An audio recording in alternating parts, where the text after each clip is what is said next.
Assalamualaikum warahmatullahi wabarakatuh. Perkenalkan, kami dari kelompok 1. Di sini kami akan mempresentasikan mengenai rangkaian listrik dengan judul Magnetary Circuit Couple. Di sini kelompok 1 terdiri dari Iputu, Raditya, Rizky Tia Cinta, dan Aprivita. Di sini akan membahas mengenai materi mutual induction, energi energi energi in cold circuit, linear transformer, ideal transformer. Di sana 5 materi akan kami bahas. Untuk chapter 13.1 yaitu introduce akan dijelaskan oleh Kak Radit. Chapter 13.1. Yang pertama yaitu pendahuluan. Sirkuit yang terkoneksi secara konduktif adalah sirkuit yang disebabkan oleh satu loop mempengaruhi loop lainnya melalui konduksi arus. Ketika dua loop dengan atau tanpa kontak antar elemen mempengaruhi satu sama lain melalui medan magnet yang dihasilkan oleh salah satu dari itu, maka dapat dikatakan sebagai terkoneksi secara magnetik. Transformator adalah perangkat listrik yang dirancang berdasarkan konsep kopling magnetik. Transformator menggunakan kopling magnetis untuk mentransfer energi dari satu sirkuit ke sirkuit lainnya. Transformator merupakan komponen kunci dalam sistem daya untuk menaikkan atau menurunkan tegangan atau arus. Transformator digunakan dalam sirkuit elektronik seperti penerima radio dan televisi untuk tujuan seperti pencocokan impedansi, mengisolasi satu sirkuit dari sirkuit lainnya, serta untuk menaikkan atau menurunkan tegangan dan arus. Trafo sendiri ada 12 jenis. Yang pertama yaitu mungkin power transformator, distribusi transformator, instrumen transformator, isolation transformer, auto transformer, ferrite core transformer, furnace transformer, fast shifting transformer, dan push transformer. Mungkin baru disebutin 9, mungkin next ada dijelasin dari tim lain nanti. Next. Kemudian chapter 13.2 yaitu mengenai induktansi mutual. Induktansi mutual adalah fenomena ketika dua induktor atau kumparan berada dalam kedekatan satu sama lain. Flux magnet yang dihasilkan oleh arus di salah satu kumparan terhubung dengan kumparan lainnya sehingga menghasilkan tekanan di kumparan yang kedua. Dengan mempertimbangkan sebuah induktor tunggal, yaitu sebuah kumparan dengan N lilitan, ketika arus I mengalir melalui kumparan, flux magnet dihasilkan di sekitarnya, seperti gambar di gambar 13.1. Gambar 13.1 menggambarkan bahwa flux magnet yang dihasilkan oleh sebuah kumparan tunggal dengan N putaran. Ketika arus listrik mengalir melalui kumparan, ia menciptakan medan magnet yang mengelilingi kumparan tersebut. Medan magnet digambarkan dengan garis putus-putus yang mengelilingi kumparan. Flux magnet yang diukur melalui jumlah garis medan magnet yang melewati area tertentu. Penambahan N putaran pada kumparan meningkatkan jumlah flux yang dihasilkan karena semakin banyak lilitan kumparan, maka semakin besar pula induktasi yang diciptakan. Next. Berdasarkan hukum Faraday, tegangan V yang diinduksi dalam kumparan tersebut berbanding lurus dengan jumlah lilitan N dan laju perubahan flux magnet, yaitu V sama dengan N besar d flux per dt. Namun flux dihasilkan oleh arus I menghasilkan sehingga setiap perubahan flux disebabkan oleh perubahan arus. Oleh karena itu, persamaan 13.1 dapat dituliskan sebagai V sama dengan N d flux per dI dikali dI per dt, atau V sama dengan L DI per dt yang merupakan hubungan tegangan arus untuk induktor. Dari persamaan 13.2 dan 13.3, induktansi L induktor diberikan oleh L sama dengan dN, L sama dengan N d flux per DI. Induktansi ini umumnya disebut sebagai self-induktansi karena menghubungkan tekanan yang diinduksi dalam kumparan oleh arus yang bervariasi dalam kumparan yang sama. Next. Sekarang pertimbangan dua kumparan dengan induktansi L1 dan L2 yang berada dalam kedekatan satu sama lain sama dengan dilihat di gambar 13.2. Kumparan 1 memiliki N1 sedangkan kumparan 2 memiliki N2 lilitan. Untuk kesadaran anggaplah bahwa sebuah induktor kedua tidak membawa arus. Flux magnet flux 1 yang berasal dari kumparan 1 memiliki dua komponen. Satu komponen flux 1 menghubungkan kumparan 1 saja, dan komponen lainnya flux 1 2 menghubungkan kedua kumparan. Oleh karena itu, diperoleh rumus flux 1 sama dengan flux 1 tambah flux 1 2.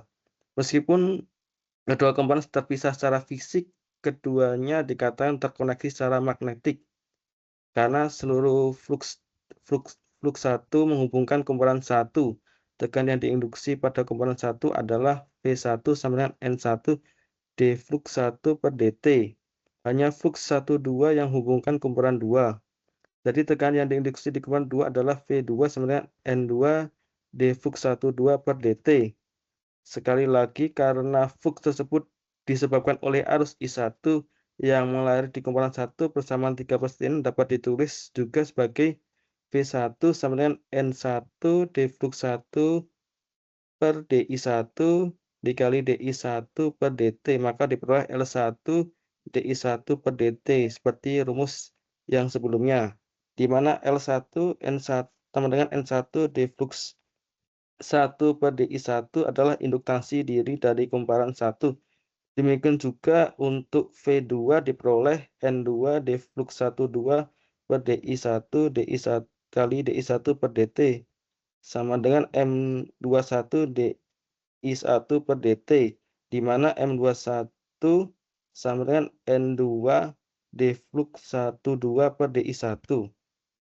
Gambar 13.2 yaitu induktansi mutual M21 dari kumparan 2 terhadap kumparan 1.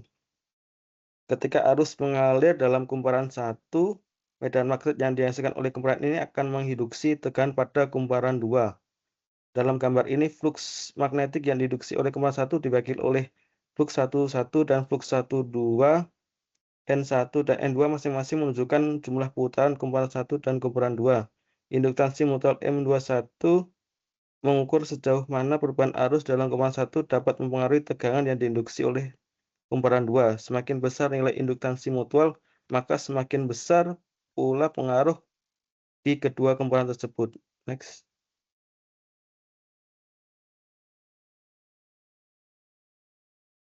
Next. Sambil alih.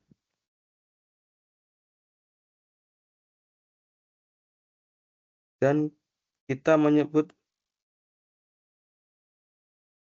next. Dan kita menyebut M sebagai induktansi mutual antara kedua kumparan, seperti induktansi diri dari induktansi L, induktansi mutual M diukur dalam satuan Henry H. Ingatlah bahwa kopling mutual hanya terjadi ketika induktor tersebut berada dalam kedekatan satu sama lain dan sirkuit-sirkuit tersebut digerakkan oleh arus yang bervariasi terhadap waktu. Bahwa induktor tidak seperti sirkuit pendek ke arus arah. Dari kedua kasus di gambar 13.2 dan 13.3 di slide selanjutnya disimpulkan bahwa induktasi mutual menghasilkan tekanan yang diinduksi oleh arus yang bervariasi terhadap waktu di sirkuit lain. Itu adalah sifat dari induktor untuk menghasilkan tekanan sebagai reaksi terhadap arus yang bervariasi waktu di induktor lain yang berdekatan. Dengan demikian, induktansi mutual adalah kemampuan satu induktor untuk menginduksi tekanan pada induktor tetangga diukur dalam satuan Henry H. Next.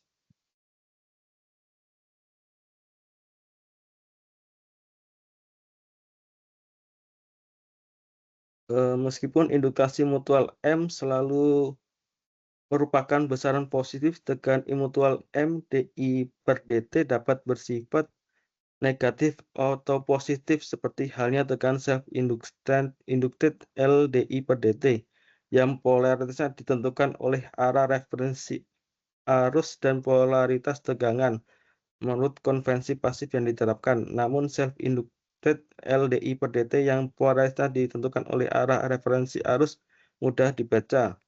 Polaritas tegangan mutual MDI per dt tidak selalu mudah ditentukan karena melibatkan dua komponen. Pilihan polaritas yang benar untuk MDI per dt dapat diperiksa dengan memeriksa orientasi atau cara tentu. Dalam hal ini, kedua komponen secara fisik terhubung dan menerapkan hukum Lenz bersama-sama dengan aturan tangan kanan.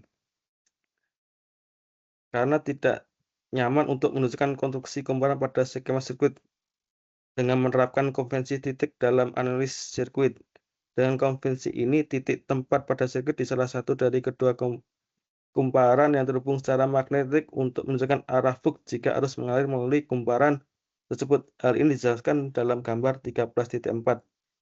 Berikut adalah ilustrasi konvensi titik. Gambar ini menunjukkan dua kumparan dengan jumlah linitan N1 dan N2, arus I1 dan I2, serta flux magnetik yang saling berhubungan. Flux 11 dan flux 22 adalah flux yang melewati masing-masing kumparan sendiri. Flux 11 dan flux 22. Kemudian flux 12 dan flux 21 adalah flux yang melewati kumparan lain akibat arus di kumparan pertama. Konvensi titik merah digunakan untuk menentukan polaritas tegangan mutual induktif, tegangan yang diinduksi akibat mutual inductance, dan arah arus pada kumparan yang saling terkoppel. Titik pada ujung kumparan menunjukkan polaritas referensi.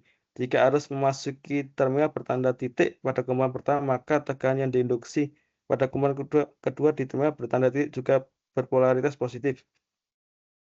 Konvensi ini sangat penting untuk menganalisis rangkaian untuk menentukan tanda plus minus tegangan dan arus yang benar. Jika arus masuk ke terminal bertanda titik pada kumparan 1, polaritas tegangan mutual pada kumparan kedua adalah positif di terminal bertanda titik kumparan kedua. Sebaliknya, jika arus meninggalkan terminal bertanda titik pada kumparan 1, maka polaritas pada kumparan 2 menghasilkan negatif di kumparan kedua. Next.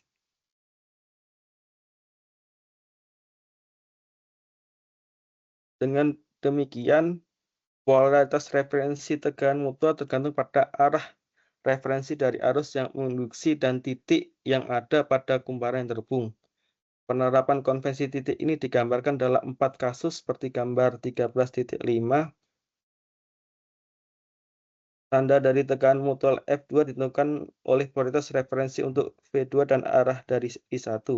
Karena I1 memasuki terminal bertitik kumparan 1 dan V2 positif di terminal titik kumparan 2, maka tegangan mutual adalah plus MDI per dt.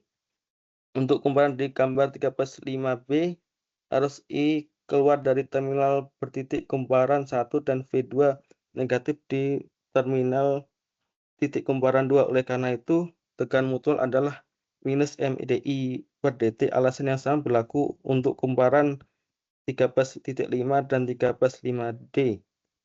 Untuk cara membaca konvensi titik, yaitu titik menunjukkan terminal dengan polaritas yang sama. Maksudnya yaitu jika arus masuk ke terminal bertanda titik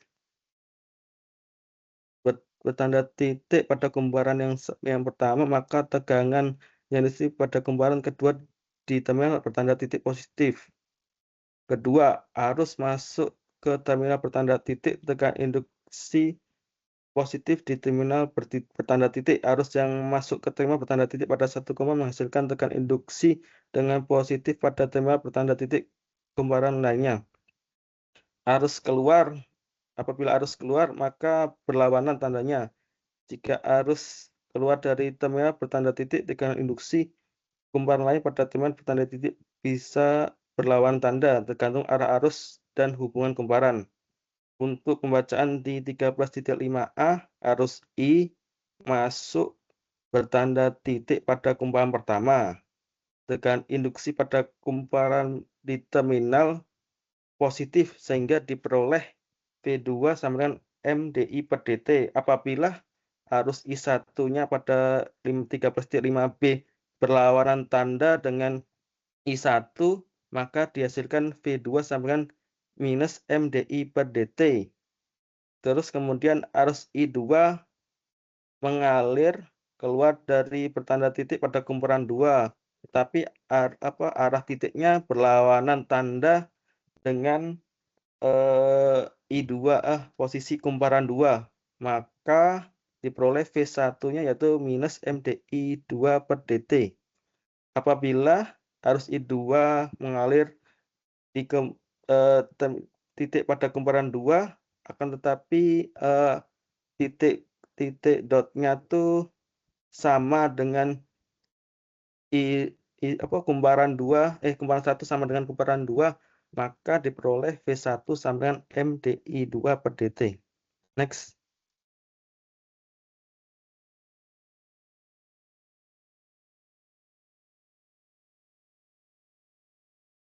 Gambar 13.6 menunjukkan konvensi titik untuk kumparan yang digabungkan secara seri. Untuk kumparan pada gambar 16a, total induktansi adalah L sama dengan L1 plus L2 plus 2M. Apabila di penjelasan dari gambar 13.6a yaitu A hubungan seri mendukung, series aiding connection. Arus I mengalir masuk ke terminal bertanda titik pada kumparan L1 dan keluar dari terminal bertitik pada kumparan L2. Polaritas yang dihasilkan yaitu searah dan positif, sehingga total induktansi rangkaian seperti rumus tadi yaitu L sama dengan L1 plus L2 plus 2M. Hubungan ini memperkuat induktansi total karena medan magnet dari kedua kumparan saling mendukung. Kemudian untuk kumparan pada gambar 13.6b disebut dengan hubungan seri berlawanan.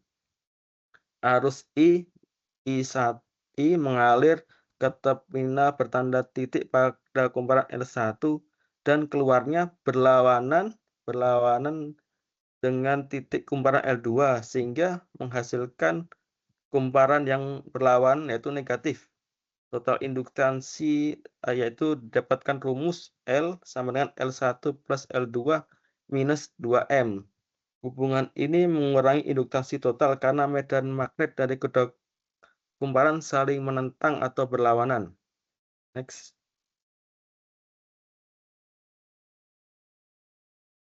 Kemudian diketahui bahwa bagaimana cara kita tadi menentukan polaritas dengan saling, kita dapat menganalisa rangkaian yang melibatkan induktansi saling. Sebagai contoh pertama, pertimbangan rangkaian pada gambar 13.7a menerapkan KVL Kirchhoff Voltage Law pada kumparan 1 menghasilkan V1 sama dengan I1 R1 plus L1 DI per 1 per DT plus M DI 2 per DT. Untuk kumparan 2, KVL memberikan V2 sama dengan I2 R2 plus L2 dikali DI2 per DT plus M DI1 per DT. Kita dapat menulis persamaan 13.20 dalam domain frekuensi sebagai V1 sama dengan dalam kurung R1 plus J omega L1 tutup kurung I1 plus J omega M I2 V2 sama dengan J omega M1 I1 plus R2 plus J omega L2 kali I2. Sebagai contoh kedua, pertimbangan rangkaian pada rangkaian gambar 13.7b kita menganalisis dalam domain frekuensi menerapkan Kirchhoff Voltage Law pada kumparan 1, kita mendapatkan V sama dengan dalam kurung Z1 plus J omega L1 tutup kurung I1 dikurangi J omega M I2 Untuk kumparan 2, KVL menghasilkan 0 sama dengan min J omega MI1 plus dalam kurung ZL plus J omega L kali I2. Persamaan 13.2 dan 13.22 diselesaikan dengan cara biasa untuk menentukan arus. Salah satu hal yang sangat penting dalam memastikan kita yaitu memastikan dalam pembaca akurat dalam memeriksa setiap langkah selama proses penyelesaian dan memastikan asumsi dapat diverifikasi. Terlalu sering menyelesaikan rangkaian yang saling terhubung memerlukan pemecah masalah untuk melacak 2 atau lebih langkah yang dilakukan sekaligus sertai tanda dan nilai tegangan yang saling terinduksi. Gambar 13.7 yaitu ada 2, yaitu yang pertama yaitu analisa domain waktu dari rangkaian yang mengandung kumparan yang terhubung. Yang pertama A adalah analis domain frekuensi dari rangkaian yang A dan analis domain frekuensi dari rangkaian yang mengandung kumparan yang terhubung yaitu B. Jadi untuk A itu gambarnya yaitu analisa domain waktu. Rangkaian ini terdiri dari induktor yaitu L1, L2 yang terkoppel dengan mutual induktansi M. Masing-masing kumparan memiliki resistor S1 dan R2. Arus yang mengalir pada kumparan pertama adalah I1 dan pada kumparan kedua adalah I2. Tegangan sumber kumparan pertama yaitu V1 dan kumparan kedua yaitu V2. Mutual induktansi M menunjukkan adanya pengaruh induktansi magnetik antara kedua kumparan. Untuk gambar kedua yaitu analis domain frekuensi atau frekuensi domain analis. Rangkaian yang dianalisis dalam domain frekuensi karena ada ketambahan ZL, rangkaian yang sama dianalisis dalam domain frekuensi, kemudian impedansi kumparan dan mutual induktansi dinyatakan dalam bentuk bilangan kompleks. Arus dan tekanan juga dinyatakan dalam domain frekuensi yaitu I1, I2, dan F. Rangkaian ini memiliki beban ZL yang terhubung pada kumparan kedua. Next.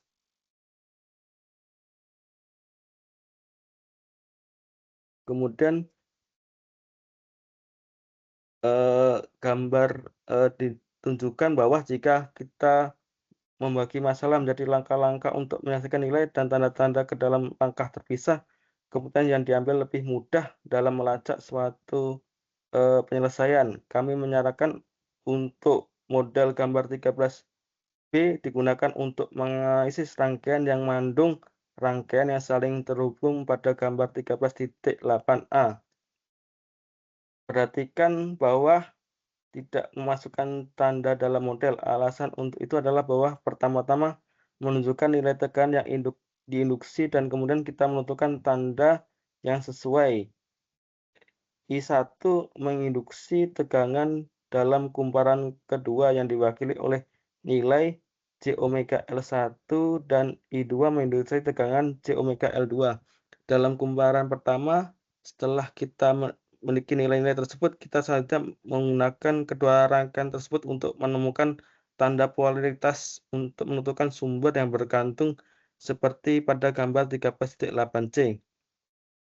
Karena I1 masuki L1 di ujung titik putus itu menginduksi tegangan di L1 yang mencoba untuk maksa arus keluar dari ujung titik putus L2 yang berarti bahwa sumber harus memiliki tanda plus di atas dan minus di bawah yang ditunjukkan pada gambar 13.8c karena posisi dotnya searah.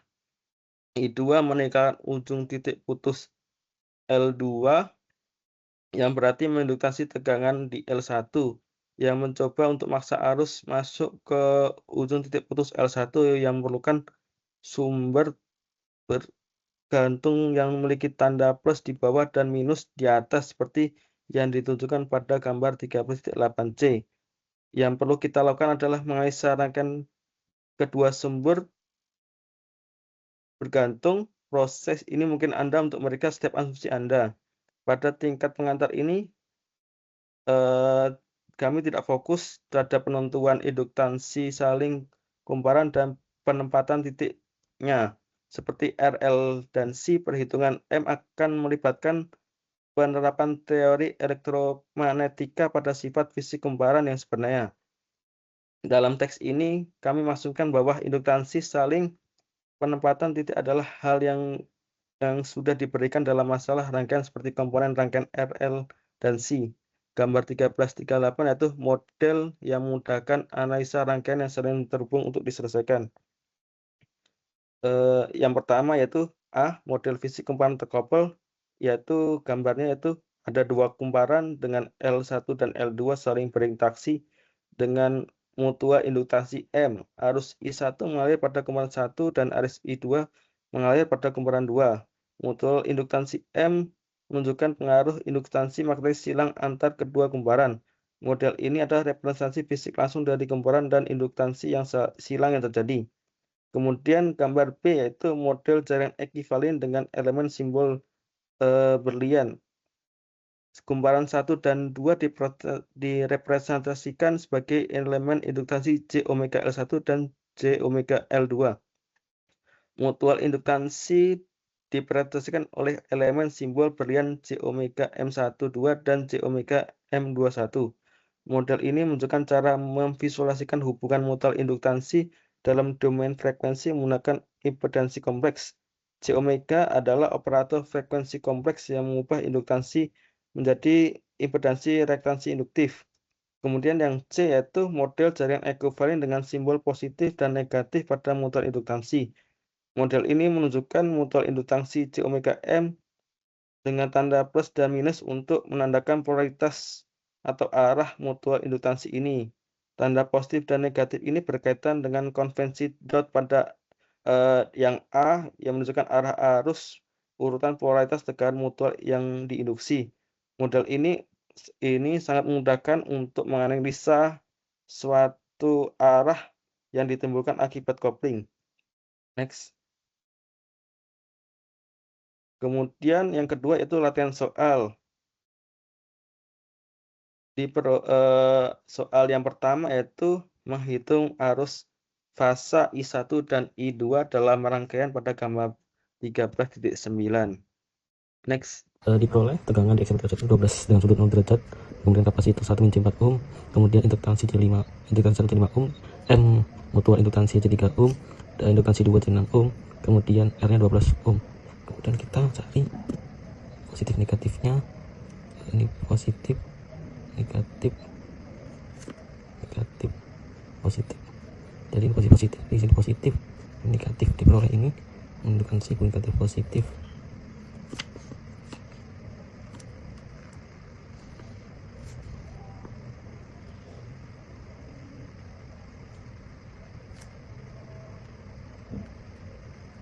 Positif negatif.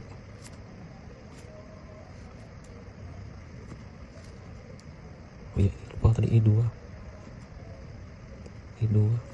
I1 12 0 derajat, min J4 ohm, J5 ohm, 12 ohm, J6 ohm, kemudian ini J3 I1, ini J3 I2, seperti yang itu. Kemudian solusinya dibuat for loop 1 L-Gives. Jadi posisi ini dulu 1 min 12 sudut 0 derajat plus min D4 plus J5 I1 minus J3 I2 sama dengan 0. Kemudian ini jadi J I1 min J3 I2 sama 12 dengan sudut 0 derajat. Kemudian kita cari for loop 2. For loop 2 di posisi I2 KVL gives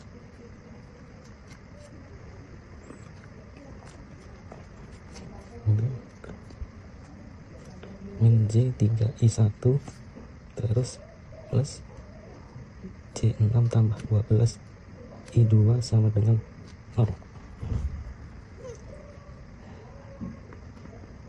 Jadi J3 I1 sama dengan J6 plus 12 I2. Kemudian I1 diperoleh J6 plus 12 per J3 I2. Karena di posisi rektanguler tidak bisa dibagi, maka kita ubah dulu ke bentuk polar. Diperoleh 13,42 dengan sudut 26,57 derajat dibagi 3 dengan sudut 90 derajat I2 dalam bentuk polar. Nah, setelah itu kita bagi, diperoleh 4,47 dengan sudut 63,43 I2 untuk I1. Kemudian kita substitusi dari loop 1 tadi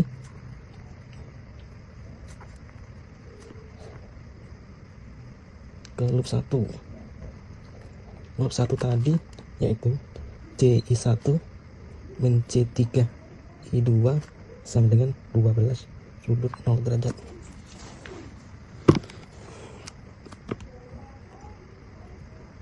Ci1 J, kemudian kita dapat I1 tadi di 4,47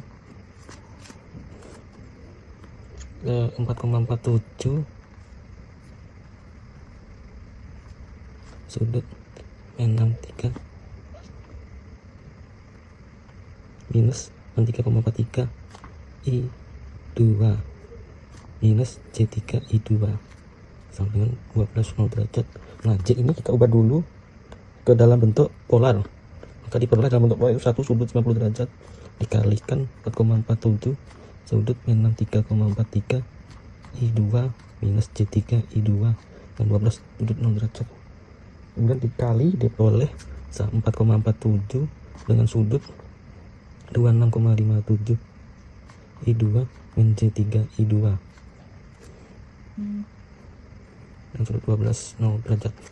Kemudian kita ubah dulu ke bentuk rektanguler, karena dalam pengulangan harus diubah ke bentuk rektanguler. Jadi 4,47 sudut 26,57 diperoleh rektanguler yaitu 4 plus C2 I2 min C3 I2 sama dengan 12 sudut 0 derajat. Mungkin langsung saja didapat 4 min J I2 sama dengan 12 sudut 0 derajat. I2 diperoleh 12 sudut 0 derajat bagi 4 min J. Kemudian 4 min J kita ubah dulu ke dalam bentuk pola, diperoleh 12 sudut 0 derajat dibagi 4,123 sudut minus, maaf tidak kelihatan, minus 14,04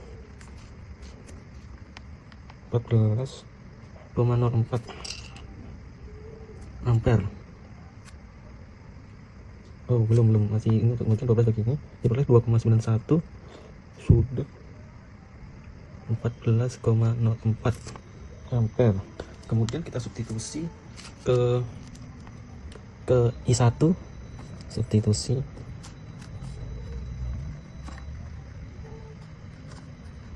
ke I1 tadi yaitu I1 sama dengan 4,47 sudut 63,43 kali I2 tadi diperoleh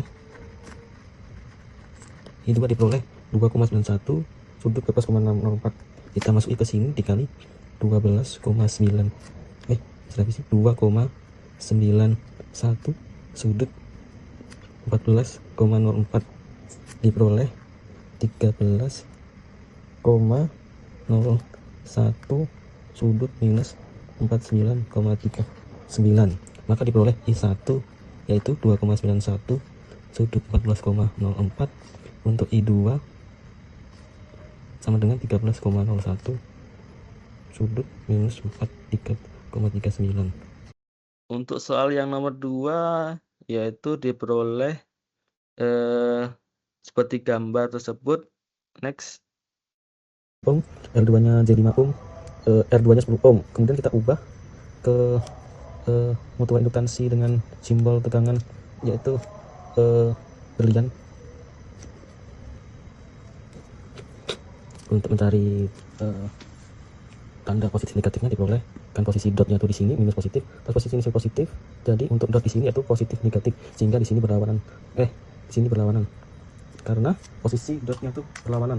Nah, kita cek dulu di sini negatif, positif negatif, positif negatif. Nah, positif di sini positif. Jadi untuk di posisi loop 2 diperoleh indukansi minus positif, untuk loop 1 posisi 1 plus minus, kemudian D1 I2 J1 I1, kemudian diperoleh for untuk loop 1 nya diberikan untuk 1 nya minus 200 sudut 45 derajat, kemudian tambah 4 plus J8 I1 ditambah J I2 sama dengan 0, diperoleh 4 plus J8 I1 plus J I2 sama 200 sudut 45. For loop 2 KVL gives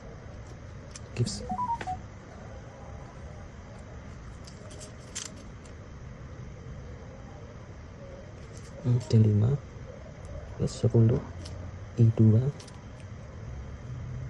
plus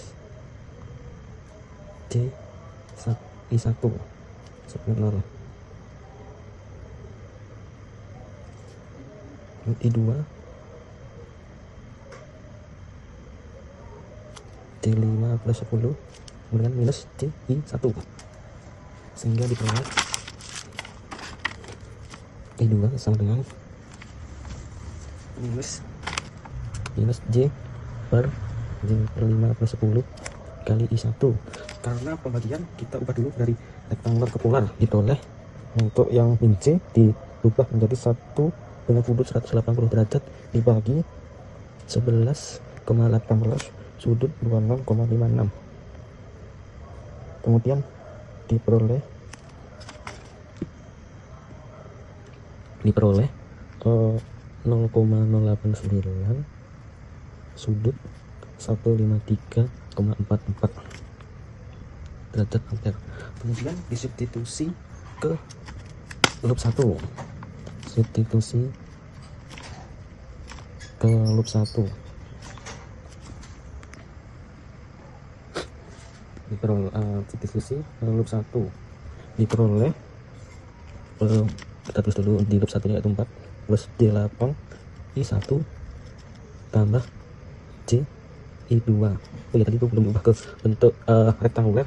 Untuk rektanguler sendiri yaitu diperoleh minus 0,08 plus J 0,04 I1 I2 I1 salah, I1 I2. Nah, itu sama dengan 200 sudut 45. Kemudian kita masukkan I2 plus J8 I1. Nah, I2 kita masukkan ke sini, C dikali min 0,08 plus J 0,04 I1 200 sudut 45.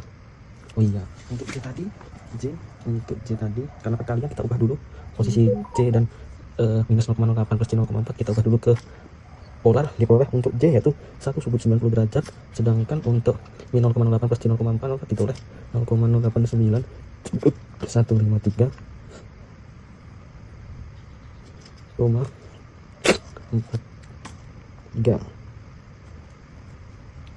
I1 dengan 200 sudut 45 derajat 4 plus J8 I1 diperoleh untuk perkalian tadi diperoleh 0,089 sudut 243,43 ya 43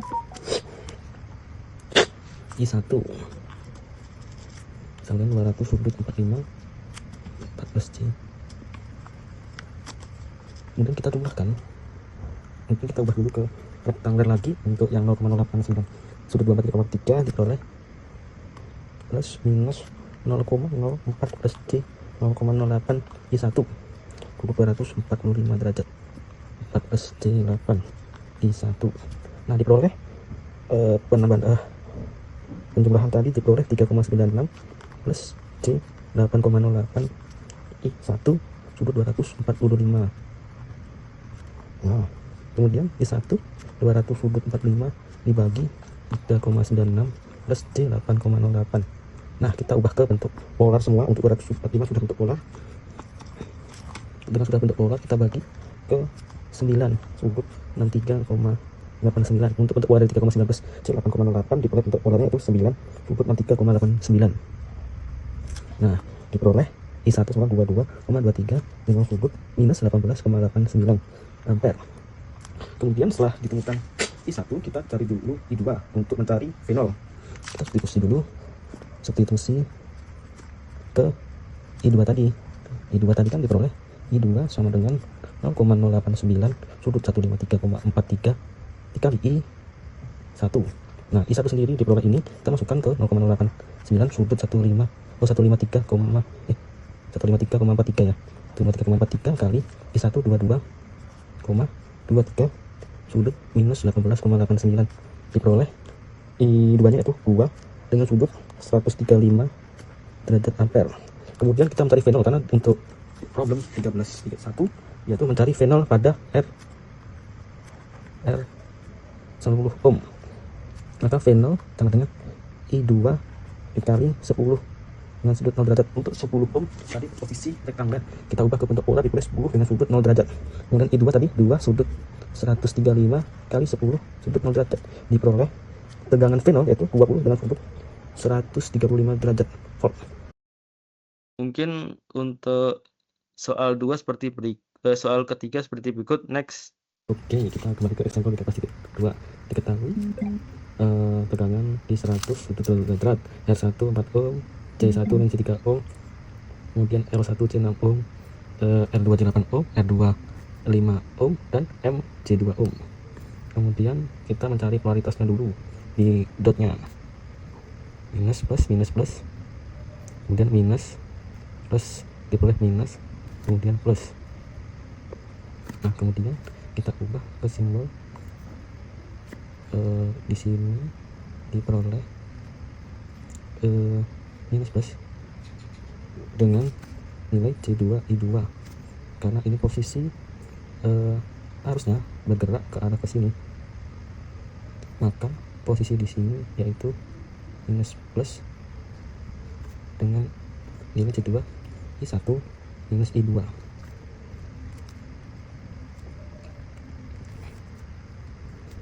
Karena arah arusnya dari sini tegangan 110 dengan sudut 0 derajat, maka I1 bandingkan terbesar. Maka diperoleh bentuk rangkaian sebagai berikut.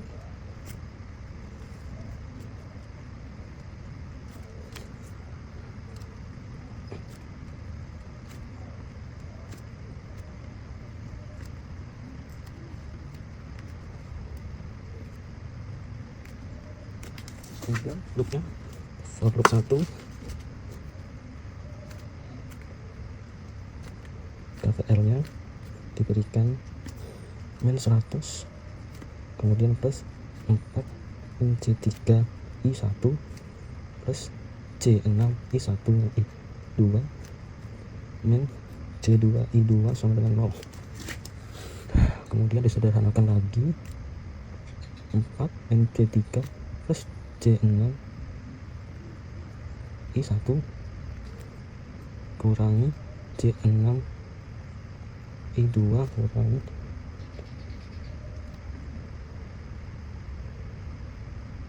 C2 I2 sama dengan 0 min 100.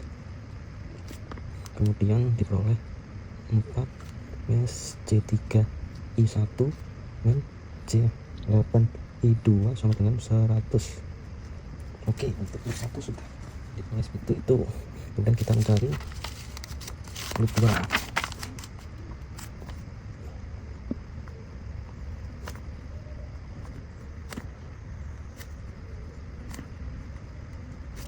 Kirchhoff voltage law KVL.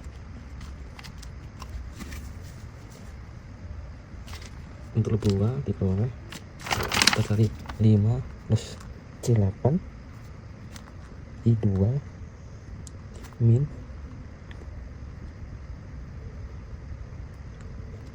C2 I1 min I2 kemudian plus C2 I2 plus C6 I2 min I1 sama dengan terlalu mendalam kita.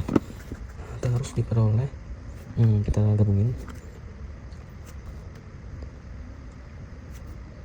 min J2 terus J2 I2 plus J2 I2 plus J6 I2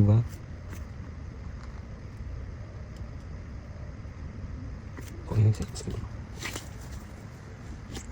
Mungkin ada salah ntar itu kan. Aduh terlalu mendarat, bentar kita mendarat ke dalam dulu.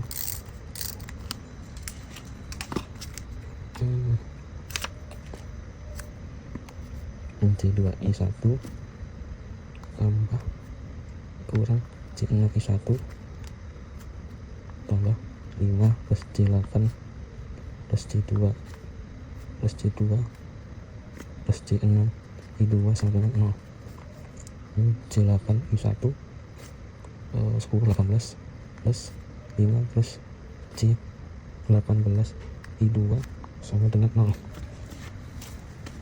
Diperoleh J8I1 sama dengan 5 plus J18 I2 I1 sama dengan 5 plus J18 dibagi J8 I2, karena posisi bentuk rektangular kita ubah ke pola dulu 15,68 sudut 74,8 dibagi 8 sudut 90 I2 diperoleh I1 sama dengan 2,34 sudut 15,23 I2. Nah, kemudian kita substitusikan ke lub 1. Substitusikan ke lub 1.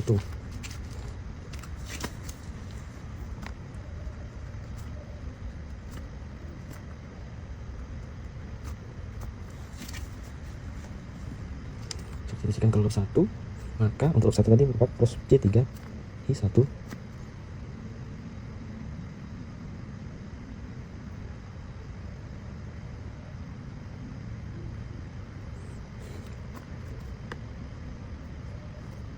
dikurang J8 I2 sama dengan 100. Kita masukkan I1 tadi yang kita peroleh 4 plus J3 dikali 2,34 sudut min 15,23 I2 min J8 I2 sama dengan 100.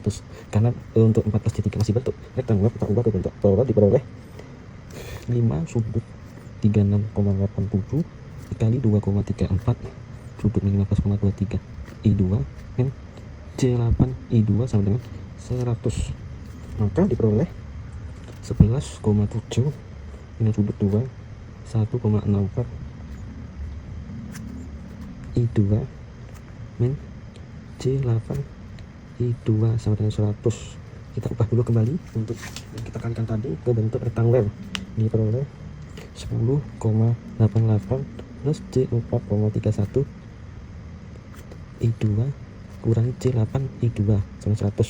Maka diperoleh 10,88 dikurangi J 3,69 I2 sama dengan 100. I2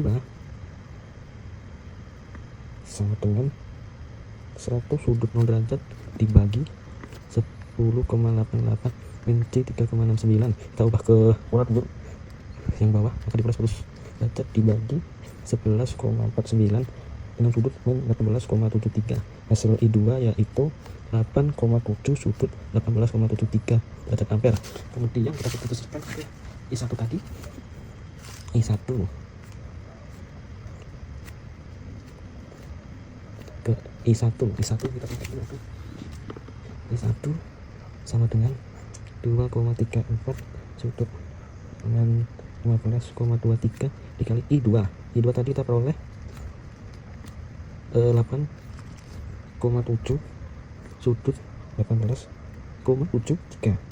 Maka diperoleh I1 kita yaitu 20,36 sudut 3,5 ampere. Maka I1 diperoleh 20,36 sudut 3,5 derajat ampere. I2 nya yaitu 8,7 sudut 18,73 derajat ampere.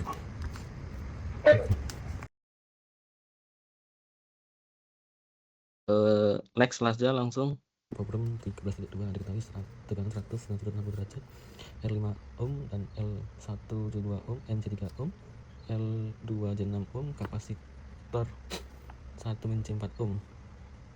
Kemudian kita ubah ke dulu dalam bentuk analis. Untuk ini jadi karena posisinya di sini berarti arah ke I2 untuk induktansinya dari I1 ke I2, maka di sini plus minus plus, kemudian di sini plus minus, ini plus minus. Jadi untuk gambar berlian untuk induktansinya diperoleh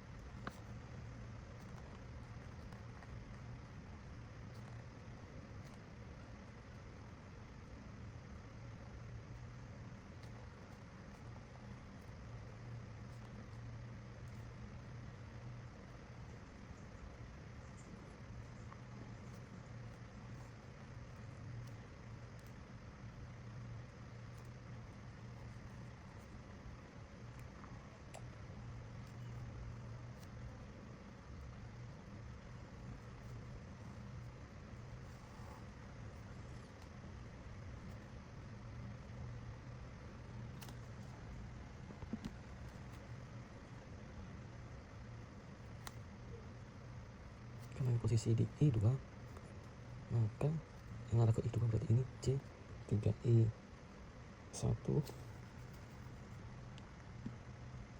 Jadi I1 ke I2 berarti sini I1. Kemudian untuk pengurangan di sini itu C3 I2 min I1 J4 ohm 100 sudut 60 derajat, I1 I2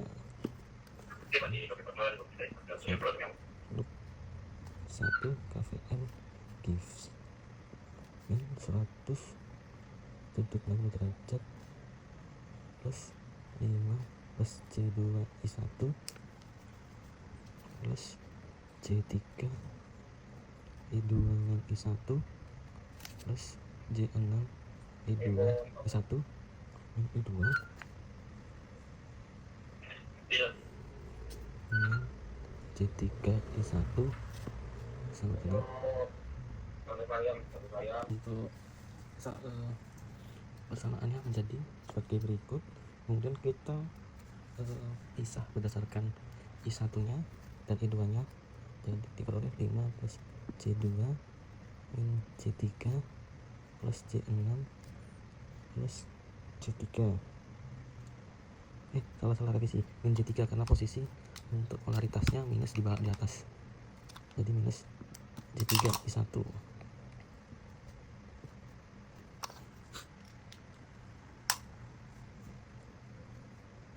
plus C3 I2 minus C6 I2 sama dengan 100 sudut 60 derajat hilang, berarti tinggal 5 plus C2 I1 plus minus C3 I1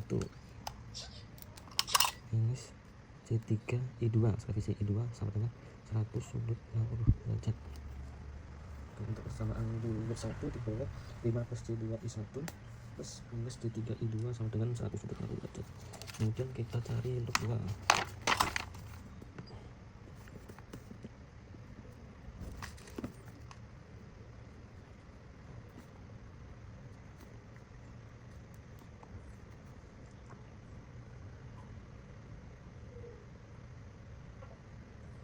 Jadi C3 I1 plus J6 I2 min I1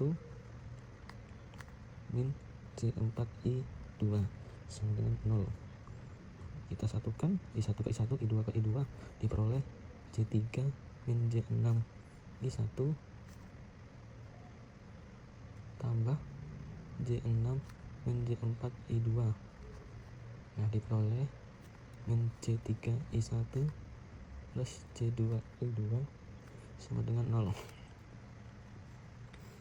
Maka C2 I2 sama dengan C3 I1 I2 sama dengan C3 per C2 I1 Maka kita ubah dulu ke bentuk polar, diperoleh 3 sudut 90 derajat dibagi 2 sudut 90 derajat I1 diperoleh 1,5 sudut 0 derajat I1 ampere. Kemudian setelah diperoleh I2 nya 1,5 dengan sudut 0 derajat, kita substitusikan ke loop 1 bersama loop 1 tadi. Substitusi ke loop 1. Nah, loop 1 tadi yaitu 5 plus C2 I1 plus C3 I2 sudut 60 derajat. Nah, I2 tadi kita masukin di sini, C3 dikali 1,5 sudut 0 derajat I1 100 sudut 60 derajat 5 plus C2 I1. Karena perkalian harus sama-sama polar, maka kita ubah menjadi 3 ke dalam bentuk polar, diperoleh 3 sudut minus 90 derajat dikali 1,5 sudut 0 derajat I1 100 sudut 60 derajat. Kita tulis 5 plus C2 I1, maka diperoleh dari perkalian yaitu 4,5 sudut minus 90 derajat I1 100 sudut 60 derajat 5 plus C2 I1. Kemudian kita ubah ke bentuk rektanguler untuk pengurangannya, yaitu diperoleh minus C4,5 I1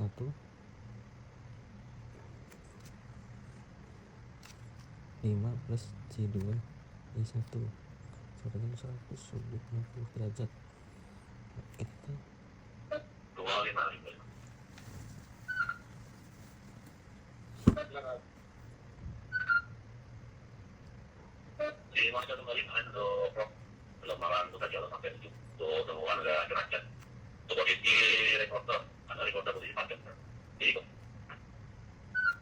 diperoleh I1 100 sudut 60 derajat dibagi 5 min C2,5.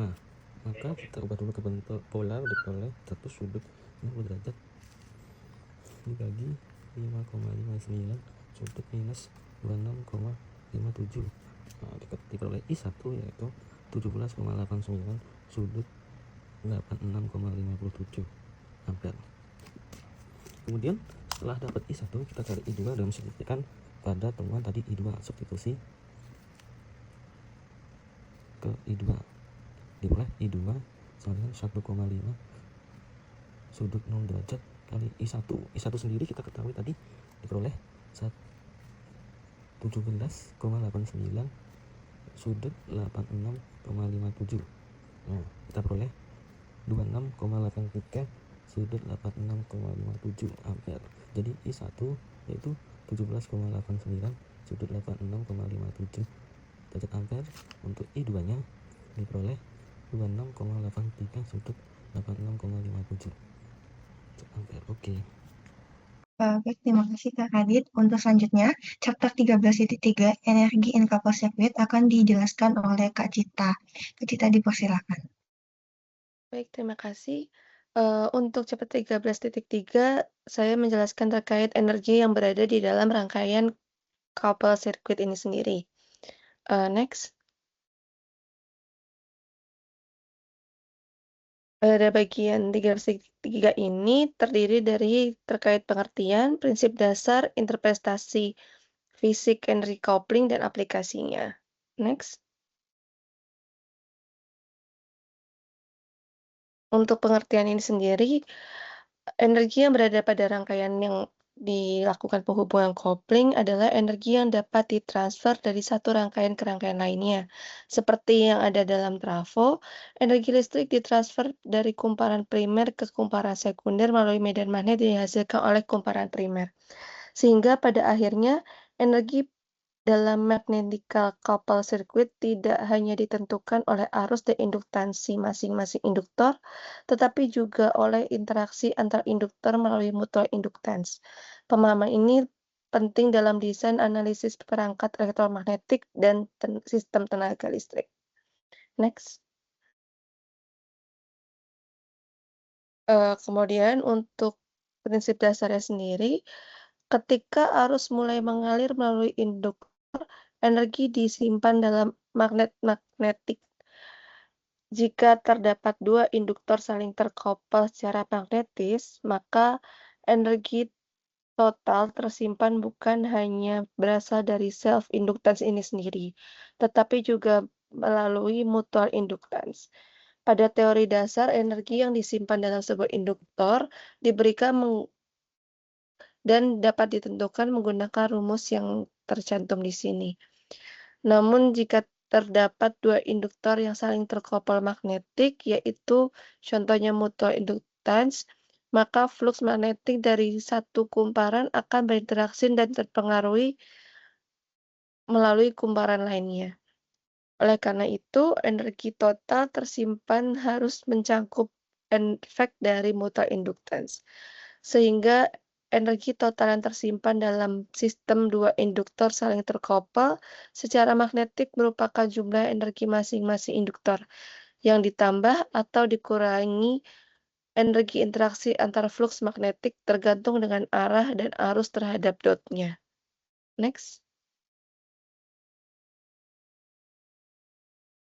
Kemudian untuk menentukan energi total yang tersimpan untuk kedua induktor yang terkoppel secara magnetik menggunakan rumus W sama dengan setengah dari L1 setengah L1 I1 kuadrat, ini yang mewakili energi di induktor pertama, sehingga energi yang disimpan oleh self-inductance pada kumpulan 1. Ini terdapat pada gambar 13.14 pada bagian sisi sebelah kiri. Kemudian untuk energi induktor kedua, yaitu energi yang disimpan oleh self-inductance kumparan kedua berada di sisi sebelah kanan dari gambar 13.14. Kemudian untuk dotnya plus minus ini digunakan jika arah arus dari kedua dot atau keluar dari kedua dot ini sendiri dan diwakili dengan coupling antara kedua induktor. Next. Kemudian dasar derivasi energi yang tersimpan dimulai dari hukum tegangan Kirchhoff dan hukum Faraday. Tegangan total pada masing-masing kumparan dihitung menggunakan V1 sama dengan L1 dikali D1 per dt ditambah M dI kuadrat per dt. Kemudian untuk V2 berlaku dengan rumus yang sama namun menggunakan sisi induksi pada kumparan kedua. Kemudian untuk perhitungan daya sesaat pada sistem menggunakan rumus yang tercantum di bawah ini, yaitu P dalam satuan T sama dengan V1I1 ditambah V2I2.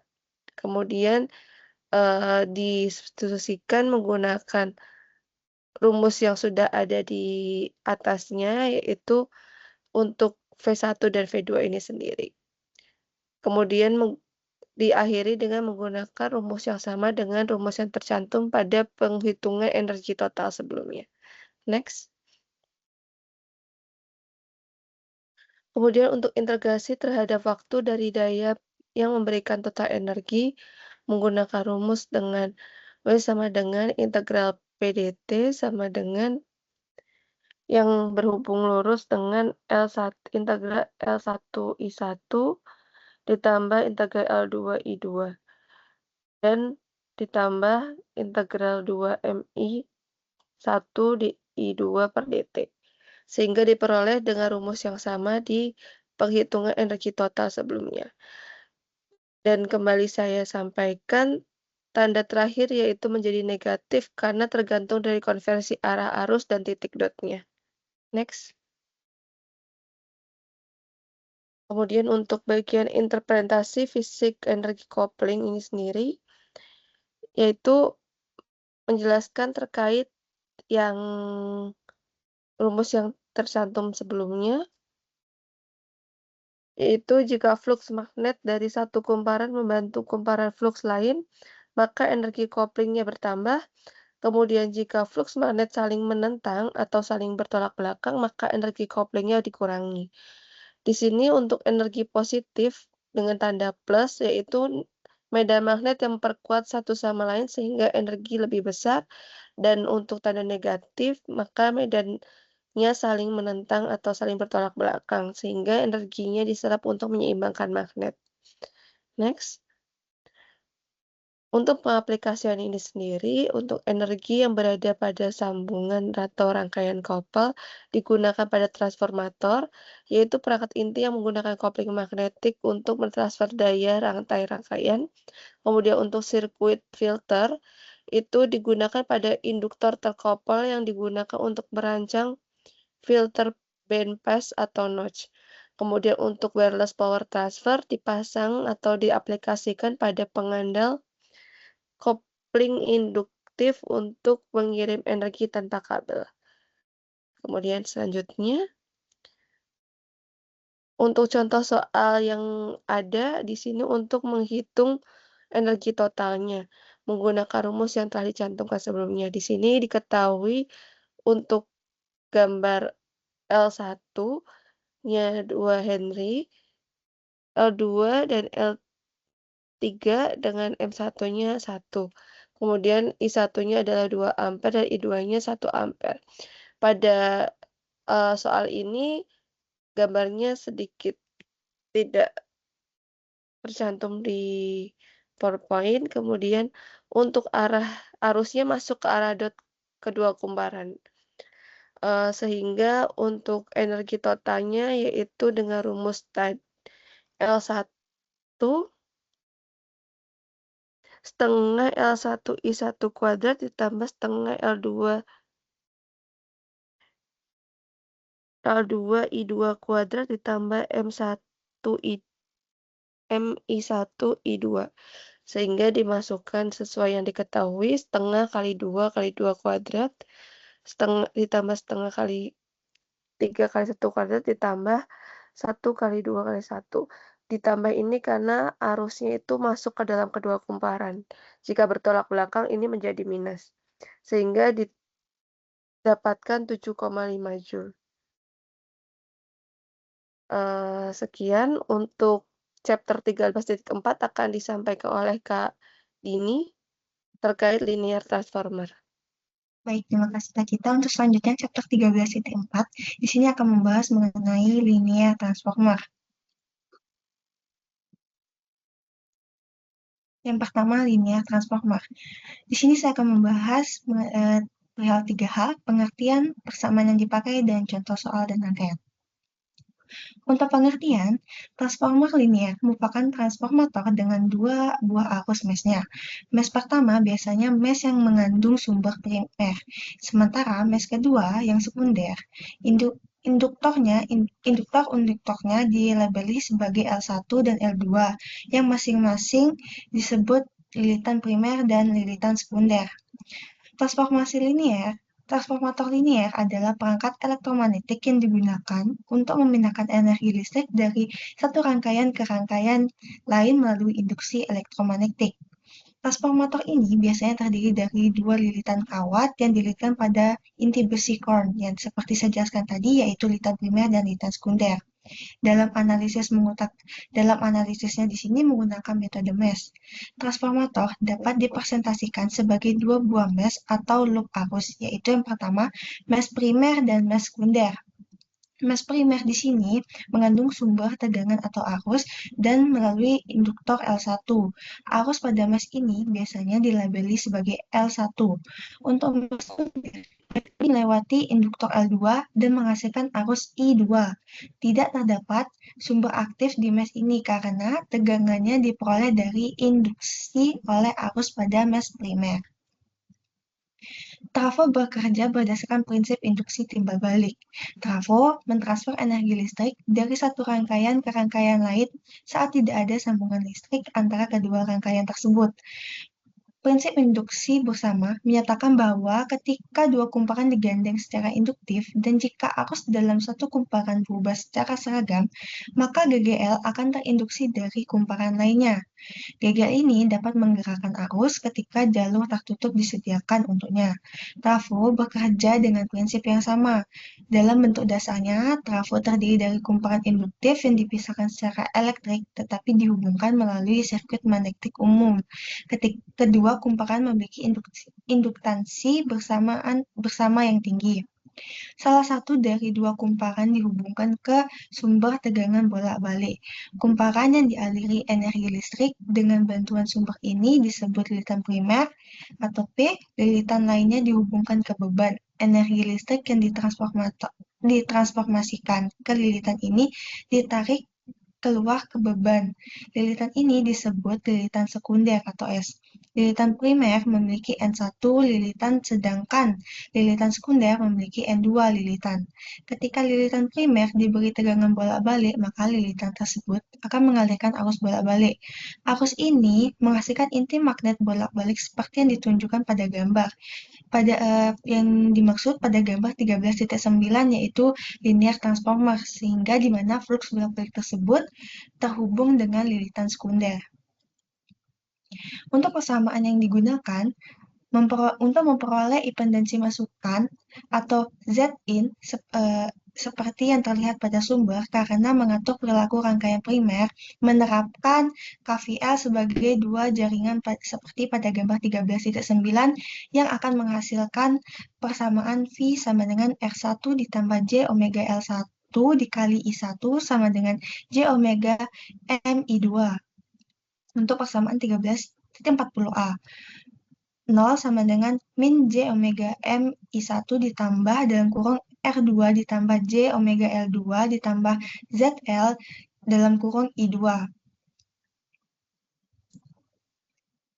Menyelesaikan persamaan Mesh kedua untuk I2 dalam bentuk I1, kemudian mensubstitusikannya ke persamaan 1340A untuk memperoleh hubungan antara V dan I1.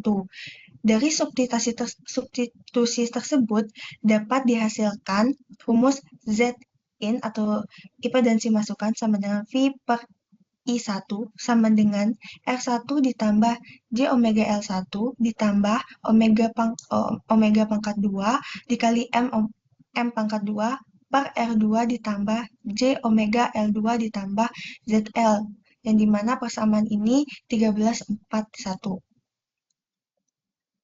Persamaan yang digunakan, impedansi input terdiri dari dua bagian. Bagian pertama, R1 ditambah J omega L1 merupakan impedansi internal primer tanpa menghitung lilitan sekundernya. Untuk bagian 2, W omega pangkat 2 dikali M pangkat 2 per R2 ditambah J omega L2 ditambah ZL. Ini adalah impedansi yang dipantulkan dari sisi sekunder ke sisi primer akibat adanya kopling induktif antar dua lilitan. Artinya, di mana beban di sekunder akan terlihat oleh sumber primer seolah-olah langsung terhubung. Dapat didefinisikan sebagai ZR sama dengan omega pangkat 2 dikali M pangkat 2 per R2 ditambah J omega L2 ditambah ZL.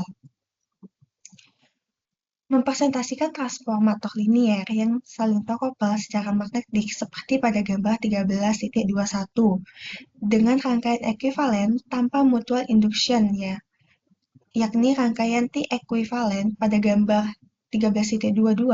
Tujuannya adalah untuk menyederhanakan analisis, mengganti transformator linier pada gambar 13.21 dengan rangkaian T atau ekuivalen.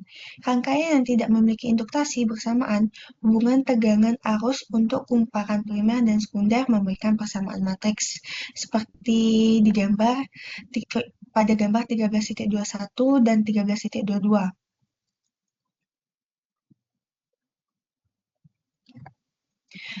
Transformator linier terkoppel pada gambar 13.1 di mana terdapat dua buah lilitan dengan induktansi L1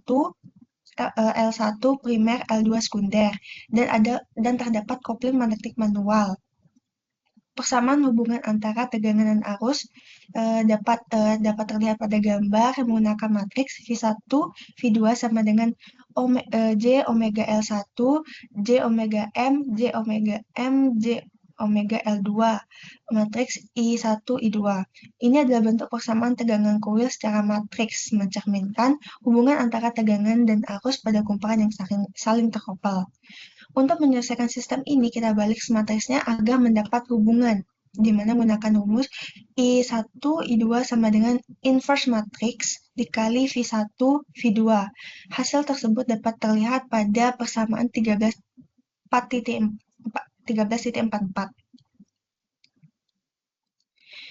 Tujuannya mengganti dengan rangkaian T pada gambar 13.22. Transformator ini disederhanakan menjadi rangkaian T, yaitu 3 induktansi tanpa mutual coupling, di mana LA, LB di tiap lengan menuju V1 dan V2, LC induktor yang menghubungkan antar simpul tengah. Persamaan mesh untuk rangkaian T dapat dilihat pada persamaan 13.45. Persamaan yang digunakan pembahasan sebelumnya tentang transformator linear dengan kopling magnetik, yaitu pada gambar 13.21, dan bagaimana menyederhanakannya menjadi rangkaian ekuivalen. Kali ini, bentuk ekuivalen yang digunakan pada rangkaian Pi dapat dilihat pada gambar 13.23. Jika rangkaian pada gambar 13.21 dan 13.22 merupakan ekuivalen, maka persamaan untuk 13.43 dan persamaan 13.45 harus identik. Persamaan suku-suku dalam matriks impedansi persamaan 13.45 dan 13.43. Maka akan menghasilkan LA sama dengan L1 dikurangi M, LB sama dengan L2 dikurangi M, LC sama dengan M. Maka menghasilkan persamaan 13.46. Pada rangkaian Pi ekuivalen sesuai dengan gambar 13.23, pada gambar 13.23, LA dan LB adalah induktor pada masing-masing cabang menuju ground. Untuk LC adalah induktor yang menghubungkan simpul antar V1 dan V2. Untuk persamaan rangkaian dari Pi menggunakan analisis modal dengan admitasi Y sama dengan 1/J omega L. Dapat dilihat pada persamaan 13.42. Pada persamaan 13.47. Dengan menyamakan elemen-elemen matriks dari 13.44 dengan 13.47, maka diperoleh LA sama dengan L1 dikali L2 sama dengan M pangkat 2 per L2 dikurangi M. Untuk LB, L1 dikali L2 sama dengan M pangkat 2 per L1 dikurangi M. Untuk LC sama dengan L1 dikali L2 dikurangi M2 sama per M, itu akan menghasilkan persamaan 13.48. Contoh soalnya di sini dapat dilihat pada gambar 13.42. Di sini kita mencari impedansi input dan arus. Di sini diketahui Z1-nya itu 60 dikurangi J 100 ohm, Z2-nya 30 ditambah 40 ohm, ZL-nya 80 ditambah J 60 ohm. Untuk V-nya 50 sudut 60 derajat. Di sini kita mencari impedansi input atau Zin dan arus I1. Untuk penyelesaiannya pertama, kita itu menentukan Zin atau impedansi masukannya dengan menggunakan rumus seperti yang dijelaskan tadi. Di sini didapatkan Zin sama dengan Z1 ditambah J20 ditambah 5 pangkat 2 per J40 ditambah Z2 ditambah ZL. 60 dikurangi J100 ohm ditambah J20 ditambah 25 per J40 ditambah dalam kurung 30 ditambah J40 ohm ditambah 80 ditambah 60 ohm. Dapat menghasilkan 60 dikurangi J80 ohm ditambah 25 per 110 ditambah J140. 60 dikurangi J80 ohm ditambah 0,14 sudut min 51 dikurangi 84. Sebelum itu, untuk 0,18 sudut min 51,84 itu kita ubah bentuknya ke rektangular, di mana menghasilkan 0,14 cos dalam kurung min 51,84 ditambah J 0,14 sin min 5184 derajat akan menghasilkan 0,0865 ditambah J 0,11 atau bisa kita bulatkan menjadi 0,09 dan J 0,11. Maka akan balik kembali di mana 60 ditambah 0,09 dikurangi J 80 ohm ditambah 0,11 sama dengan 60,9 ditambah J 80,11 dan diubah menjadi 100,14 sudut 53,1.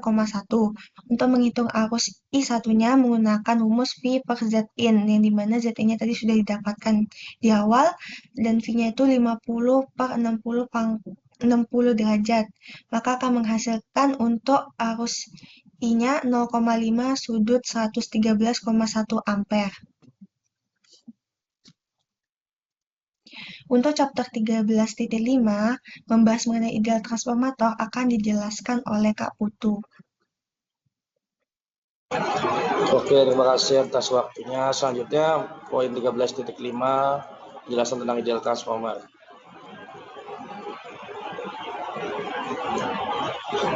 Sebelum masuk ke pembahasan, di sini akan membahas dua sub bagian. Yang pertama, penjelasan tentang transformator ideal, serta yang kedua, jenis-jenis transformator yang sering digunakan. Next. Untuk yang pertama, transformator ideal. Sebelum masuk, di sini akan ada beberapa sub penjelasan. Yang pertama yaitu pengertian, yang kedua persamaan yang digunakan, yang ketiga itu syarat dari transformator ideal itu sendiri, lalu yang terakhir ada contoh soal dan rangkaiannya. Next. Pengertiannya dari transformator ideal adalah transformator dengan nilai kopling sempurna atau konstanta sama dengan 1.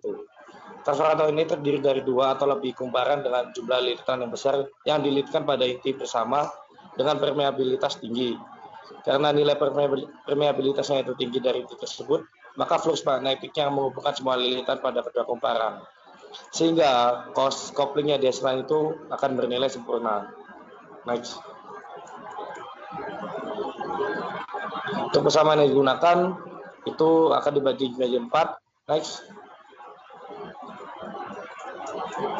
Yang pertama persamaan 13.49 dan 13A dan 13.49B, yaitu untuk mencari nilai tegangan V1 dan V2.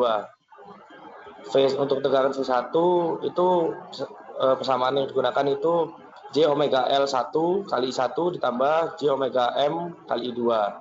Untuk V2-nya J omega M kali I1 ditambah J omega L2 kali I2. Dari persamaan tersebut, persamaan 13.49 itu akan disubstitusi ke persamaan 13.49B, yaitu di poin I1 sama dengan V1 dikurangi J omega M dikali I2 dibagi J omega L1. Untuk nilai V2-nya, berarti kan tinggal substitusi saja W kali L2 kali I2 ditambah M kali V1 dibagi L1 dikurangi J omega M2 M kuadrat dikali 2 dibagi L1. Akan tetapi nilai M-nya itu akar dari L1 L2 untuk nilai kopling sempurna sama dengan K sama dengan 1. Jadi persamaannya V2 sama dengan J omega L2 kali I2 ditambah akar dari L1 L2 kali V1 dibagi L1 dikurangi J omega L1 L2 I2 dibagi L1 sama dengan akar dari L2 per L1 dikali V1 itu sama dengan persamaannya N kali V1, yang dimana nilai N-nya itu didapatkan dari nilai akar dari L2 dibagi L1, dan ini disebut dengan rasio putarannya di nilai N-nya tadi, yang selanjutnya L1 L2 M-nya itu nilainya tak sehingga nilai N-nya itu akan tetap sama, yang dimana kumparan yang terhubung menjadi transformator ideal. Next.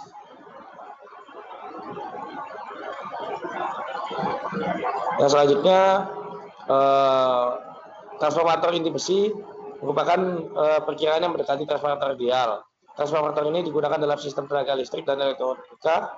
Pada gambar 13.30 menunjukkan transformator ideal tipikal. Simbol sirkuitnya terdapat pada 13.30B. Garis vertikal antara kumparan menunjukkan inti besi berbeda dengan inti udara yang digunakan pada transformator linier. Next.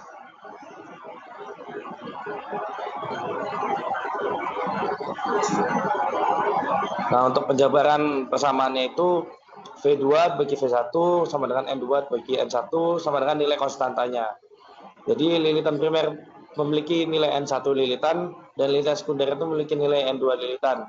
Ketika tegangan sinusoidal diterapkan pada lilitan primer seperti pada gambar 13.31, flux magnetik yang sama melewati kedua lilitan. Menurut hukum Faraday, persamaan pada lilitan primer adalah V1 sama dengan N1 dikali d omega dibagi dt, sedangkan persamaan lilitan sekunder adalah V2 sama dengan nilai N2-nya. Next.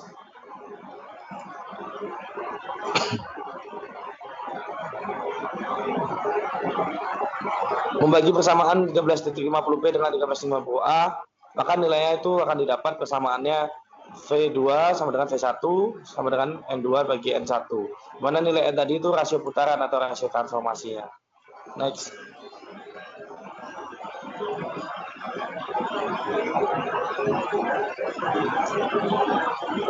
Selanjutnya persamaan selanjutnya I2 bagi I1 sama dengan N1 dibagi N2 sama dengan 1/N. Ini untuk mencari nilai I. Untuk alasan pengamatan energi yang disuplai ke primer, nilainya harus sama dengan energi yang diserap oleh sekunder karena tidak ada kerugian dalam transformator ideal. Hal ini berarti bahwa persamaan 13.53 yaitu nilai V1 I1 sama dengan nilai V2 kali I2. Dalam bentuk fasor ya, persamaan 13.53 bersama dengan persamaan 13.52 itu menjadi I1 per I2 sama dengan V2 per V1 sama dengan nilai N. Next.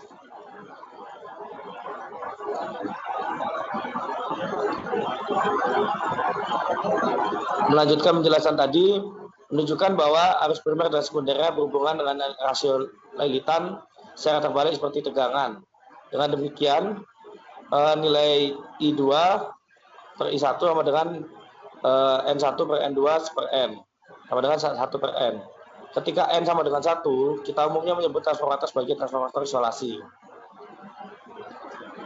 Next. Untuk persamaan yang selanjutnya, persamaan nilai S1 itu sama dengan peralihan antara V1 dikali I1 atau sama dengan V2 dibagi N dalam kurung N dikali I2, atau bisa juga menggunakan rumus V2 kali I2 untuk mendapatkan nilai S2. Sebaliknya pun begitu. Ini menjelaskan tentang rating transformator biasanya dinyatakan sebagai nilai V1 per V2 dengan transformator dengan rating 2400 per 120 volt. Tegangan pada sisi primernya yaitu harus memiliki tegangan sebesar 2400 volt dan 120 volt pada sisi sekundernya. Ini merupakan jenis transformator untuk penurun tegangan. Perlu diingat bahwa peringkat tegangan dinyatakan dalam nilai RMS. Perusahaan listrik sering menghasilkan listrik pada tegangan yang nyaman dan menggunakan transformator penaik tegangan untuk menaikkan tegangan sehingga listrik dapat ditransmisikan pada tegangan sangat tinggi dan harus rendah melalui jalur transmisi yang menghasilkan penghematan biaya yang signifikan. Di dekat lokasi konsumen perumahan, lokasi transformator penurun tegangan digunakan untuk menurunkan tegangan menjadi 120 volt. Next.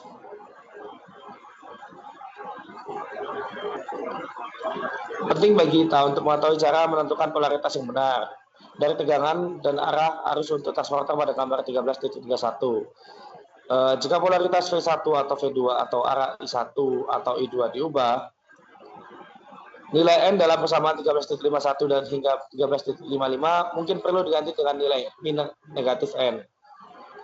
Dua aturan sederhana yang harus diikuti adalah: 1. Jika V1 dan V2 keduanya positif atau keduanya negatif di terminal bergaris putus-putus, gunakan plus N dalam persamaan 13.52. Jika tidak, kita harus menggunakan min N. Yang kedua, jika keduanya masuk keluar dari terminal bergaris putus-putus, gunakan minus N dalam persamaan 13.55. Jika tidak, gunakan plus N. Next. Dengan menggunakan persamaan 13.52, kita akan dapat mengekspresikan nilai V1 dalam istilah dari V2 dan I1. Yang dalam persamaan selanjutnya yaitu nilai V1 sama dengan V2 per N atau V2 sama dengan NV1. I1 sama dengan N kali I2 atau nilai I2-nya didapatkan I1 per N. Next.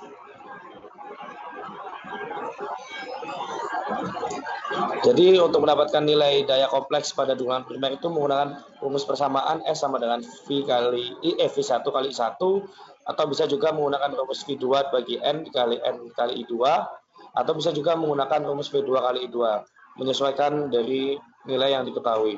Next. Selanjutnya ditunjukkan bahwa daya kompleks yang disuplai ke primer ditransfer ke sekunder dengan tanpa rugi-rugi. Transformator tidak menyerap daya. Tentu saja kita harus mengharapkan ini, dikarenakan transformator ideal tidak akan memiliki rugi-rugi. Yang dimana impedansi input yang terlihat pada sumber dalam gambar 13.31 ditemukan dari ekuasi dari persamaan 13.56 dan 13.57 dan didapatkan persamaannya Z-in-nya sama dengan V1 dibagi I1 sama dengan 1 per N kuadrat sama dengan V2 dibagi I2. Sangat jelas dari gambar 13.31 bahwa nilai V2 bagi I2 itu sama dengan ZL. Sehingga untuk persamaannya Z inputnya diketahui ZL per N kuadrat. Next. Impedansi input juga disebut sebagai impedansi yang dipantulkan karena tampaknya dalam impedansi beban yang dipantulkan di sisi primer. Kemampuan transformator untuk mengubah impedansi tertentu menjadi impedansi yang lain memberikan kita cara untuk mencocokkan impedansi untuk memastikan transfer daya yang maksimum. Ide pencocokan impedansi sangat berguna dalam praktik dan akan dibahas lebih lanjut pada bagian selanjutnya. Dalam menganalisis sirkuit yang menggunakan transformator ideal, praktik umum untuk menghilangkan transformator dengan memantulkan impedansi dan sumber dari satu sisi transformator ke sisi lainnya. Dalam sirkuit gambar 13.33, misalkan kita ingin memantulkan sisi sekunder dari sirkuit ke sisi primer. Kita dapat menemukan nilai ekuivalen Thevenin dari sirkuit sebelah kanan terminal A, B, tegangan sirkuit terbuka di terminal AB, dan kita akan memperoleh nilai VTH seperti yang gambar 13.34A. Next. Nah, ini untuk yang pertama 13.33 yang dimana nilai ideal transformator dengan persamaan Thevenin ekuivalen. Yang kedua bersama gambar 13.34 untuk mendapatkan nilai VTH-nya serta mendapatkan nilai ZTH dalam rangkaian 13.33. Next.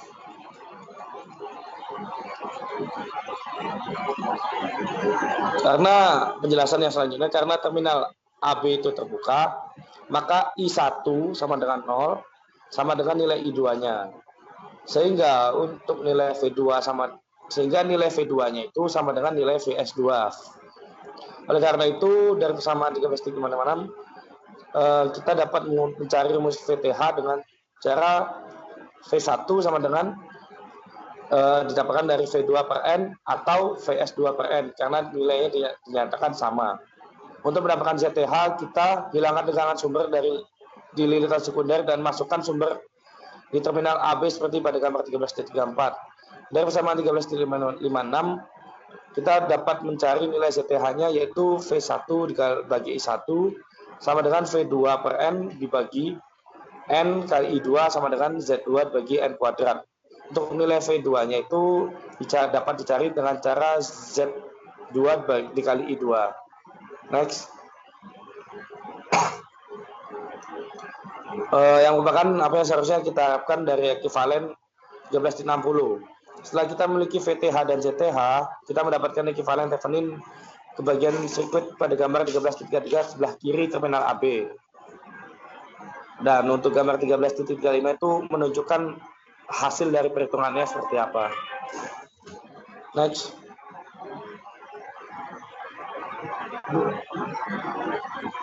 Kita juga dapat mencerminkan sisi primer dari rangkaian 13.33 ke sisi sekundera dan untuk hasilnya ditampilkan pada gambar 13.36. Next. Menurut persamaan 13.58, nilai dayanya itu tetap sama, baik dihitung dari sisi primer maupun sisi sekundera. Tetapi perlu diingat bahwa pendekatan refleksi ini hanya berlaku jika tidak ada sambungan eksternal antara lilitan primer dan lilitan sekunder. Ketika kita memiliki sambungan eksternal antara lilitan primer dan sekunder, kita cukup menggunakan analisis mesh dan nodal biasa untuk mencari perhitungannya. Contohnya di rangkaian 13.39 dengan 13.40. Next. Yang selanjutnya itu ada syarat-syarat untuk transformator dikatakan ideal, yaitu yang pertama dijelaskan nilai L1, L2, dan M-nya itu harus tak hingga, karena kumparan memiliki nilai reaktansi yang sangat besar, jadi nilainya bisa mencapai tak hingga. Konstantanya itu harus sama dengan 1, lalu kumparan primer dan kumparan sekunder harus memiliki nilai rugi-rugi yang sangat kecil atau kalau bisa mendekati nilai 0. Yang selanjutnya nilai induktansinya. Transformator ideal ada transformator terhubung dengan sempurna tanpa loss, yang dimana kumparan primer dan kumparan sekunder memiliki induktansi diri yang tak terhingga. Untuk efisiensi waktunya, komunikasi sinkron memungkinkan pertukaran informasi secara cepat, menghemat waktu dibandingkan dengan metode komunikasi yang memerlukan penundaan. Next. Untuk contoh soal dan rangkaiannya, next. Dari gambar didapatkan nilai yang diketahui, nilai sumbernya 240 dengan sudut 0 derajat VRMS, rasio trafo yang digunakan 1:4, R1-nya 2 ohm, R2 16 ohm, ZC-nya minus J24 ohm, Z-load R2 ditambah ZC, didapatkan nilainya yaitu 16 min J24 ohm. Yang pertama kita cari untuk nilai Z-load-nya atau Z bebannya, Z tegangannya, yaitu sudah didapatkan tadi 16 min J24 ohm. Lalu kita cari untuk nilai polarnya, N1 di bagian 2 dikali kuadrat dikali Z-load-nya, itu didapatkan nilai N1 N2-nya itu tadi kan 1/4 dikuadratkan dikali dengan 16 min J24, didapatkan nilainya yaitu 1 min J1,5 ohm. Untuk nilai Z totalnya yaitu R primer atau R1 ditambah Z pangkat loadnya, yaitu nilainya R untuk R primer atau R1-nya itu kan 2, berarti ditambah 2 ditambah 1 min J 1,5, yaitu nilainya 3 min J 3 dikurangi J 1,5 ohm. Lalu kita cari nilai polarnya, yaitu akar dari 3 kuadrat ditambah minus 1,5 kuadrat, didapatkan nilainya 3,354. Lalu untuk theta Z-nya didapatkan nilai dengan sudutnya minus 26,57 derajat. Jadi nilai Z totalnya 3,354 dengan sudut minus 26,57 derajat ohm. Lalu selanjutnya untuk mencari I pada sisi primer atau I1, yaitu menggunakan rumus VS dibagi Z total. VS sudah diketahui dengan nilai 240 dengan sudut 0 derajat dibagi dengan 3,354 dengan sudut minus 26,57 derajat. Didapatkan nilainya yaitu 71,53 dibagi 26,57 derajat ampere. Next. Lalu selanjutnya kita mencari V pada sisi sekunder atau V2. Karena rasio trafonya itu ideal, dikatakan ideal, yaitu 1:4, maka nilai tegangan sekundernya itu V2 sama dengan 4 dikali V1.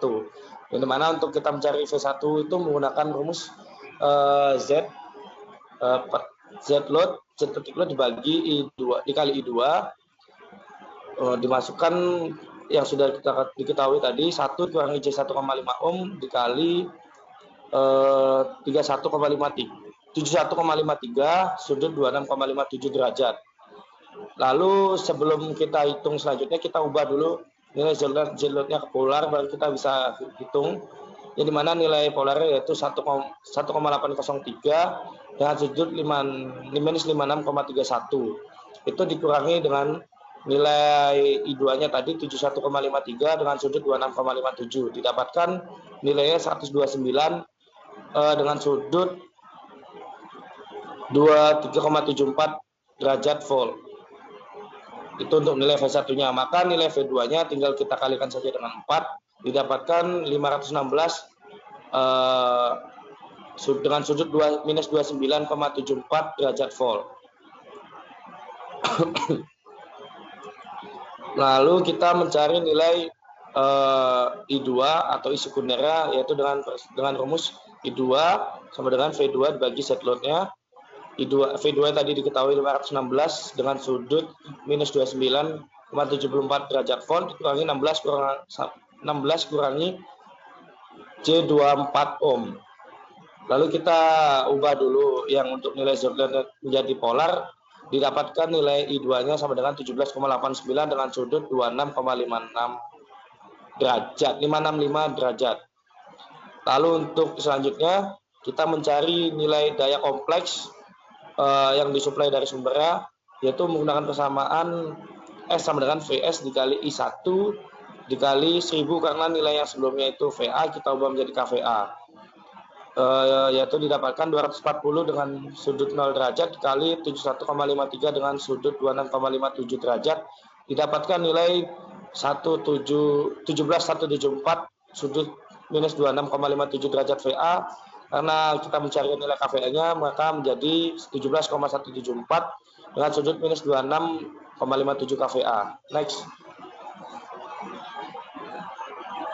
Selanjutnya itu ada jenis-jenis trafo. Next. Yang pertama akan membahas jenis-jenis transformator, lalu karakteristiknya, lalu kekurangan dan kelebihan, dan contoh penggunaannya. Next.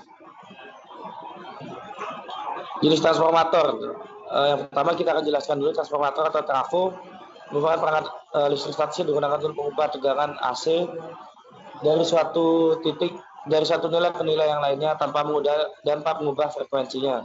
Prinsip kerja trafo berdasarkan induksi elektromagnetik yang menggunakan dua lilitan kawat primer dan sekunder yang dililitkan pada inti besi bersama.